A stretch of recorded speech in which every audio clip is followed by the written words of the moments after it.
अस्सलाम वालेकुम नाजरीन। आज हम सायरोलिन सिरप के बारे में बात करेंगे। इंट्रोडक्शन। एक्चुअली सायरोलिन एक ब्रांड नेम है। इसमें active ingredient theophylline, diphenhydramine, ammonium chloride and menthol हैं।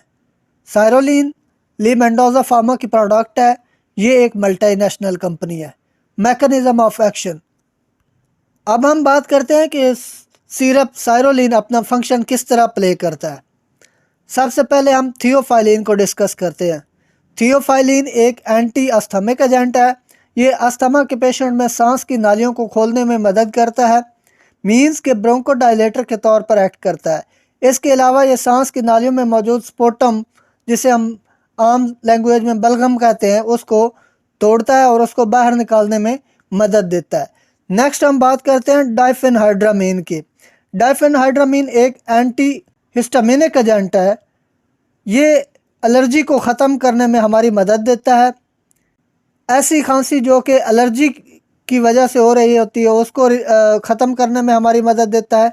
ये वॉमिटिंग को कंट्रोल करता है और इसके अलावा स्किन एलर्जी, रैशेस, अर्टिकेरिया वगैरह उनको ट्रीट करने में भी हेल्पफुल है। इसके अलावा हमें ये सुकून प्रोवाइड करता है।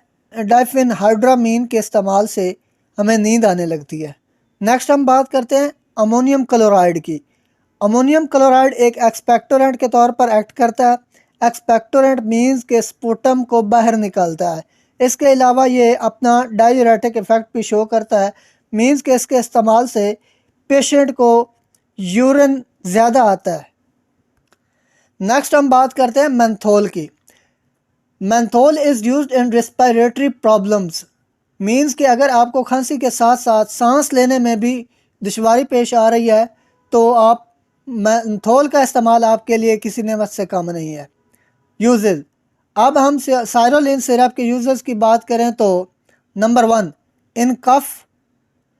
अब हम कफ की बात करें तो there are two main types of cough, productive cough and non productive cough. Productive cough हम उसे बोलते हैं जिसमें खांसी के साथ साथ रेशा, बलगम वगैरह आ रही होती है, और नॉन प्रोडक्टिव कफ हम उसे कहते हैं जिसमें सिर्फ गले में खराश हो रहे होते हैं और खांसी हो रही होती है और उसके साथ बलगम या रेशा वगैरह नहीं होता, तो उसे हम नॉन प्रोडक्टिव का कफ कहते हैं। अब नॉन प्रोडक्टिव कफ की बात करें जिसे हम खुश खांसी कहते हैं। अगर आपको खुश खांसी है तो आपको वो सिरप इस्तेमाल करना चाहिए जिसमें डेक्स्ट्रोमेथॉर्फिन मौजूद हो।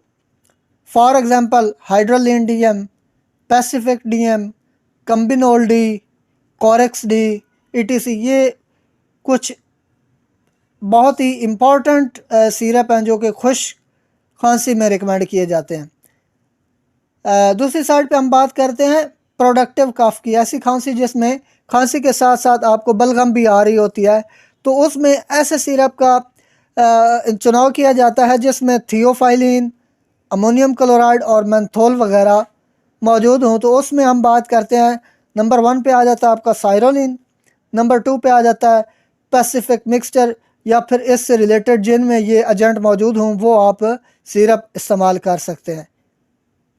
अगर आपको खुश खांसी के साथ साथ गला दर्द कर रहा है, थ्रोट पेन हो रहा है, तो ऐसी सूरत में आप सिरप कोल्ड्रेक्स का इस्तेमाल कर सकते हैं।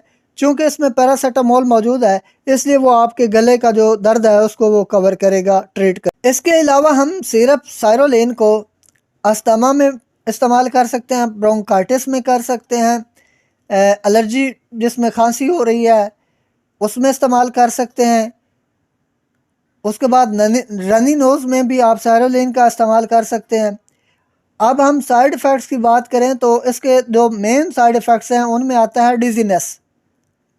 मतलब इसके इस्तेमाल करने से आपको गनुदगी हो सकती है, सुकून आता है, नींद आ जाती है।